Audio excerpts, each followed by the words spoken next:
Hello, my name is Betty Campbell. I am president and founder of the Coalition for Smoke-Free Air. I would like to read a letter that Dr. Ray Carey wrote in regard to my concern about a person who is being exposed to third-hand smoke in a healthcare setting. Dr. Carey wrote that cigarette smoke is made up of solid and liquid particles. Both particles are usually very small, less than 1 micron, and tend to float in the air and behave like a gas. These very small liquid particles are easily absorbed under the clothes of the smoker, as well as being absorbed into other surfaces in the immediate area. After the particle has been absorbed onto the clothes or other surfaces, it will slowly off-gas. By this we mean that the liquid particle will volatilize by giving off a number of gases that would be in the liquid. This is why, for example, a person can smell a lingering cigarette smoke odor on a person who has been smoking.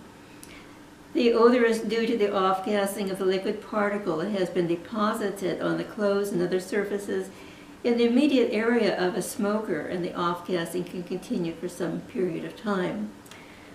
A person who has been sensitized to cigarette smoke or to small particles in general react to this type of smoke. The degree of reaction that a person would have to this third-hand smoke depends on a number of factors. There would be things such as the following: how close the particles come to the sensitized person. That is, if the person who has these particles deposited on their clothes and hair comes in close contact with a sensitized person, they would react to those particles. How long it has been since a person had a cigarette. Well, this is, the person who carries these particles on their clothes would be generating these off-gases from the cigarette particles. The concentration of the off-gassing would be much higher immediately after smoking. The off-gassing then drops off the longer one refrains from smoking. It is possible to smell the cigarette smoke up to several hours after a person has been smoking. The sensitivity of the person involved. Unfortunately, in many individuals, the sensitivity to such things as cigarette smoke increases. That is, a person may become more sensitized if they are exposed to smoke. They may react more pronounced to the same concentration, or they may react to smaller and smaller concentrations. Couple this with a person who may be immobile, and you would be adding another stress factor. The type of cigarette smoked. Different cigarettes, because of the nicotine and the chemical additives, would give off different gases. There are literally hundreds of chemicals that can be given off by cigarette smoke.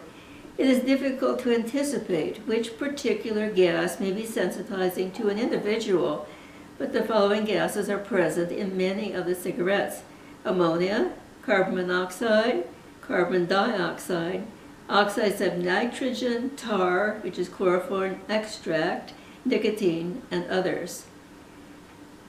Dr. Carey concludes, there is no doubt that someone who has become sensitized to cigarette smoke will react to a person who has cigarette smoke deposited on their clothing and hair.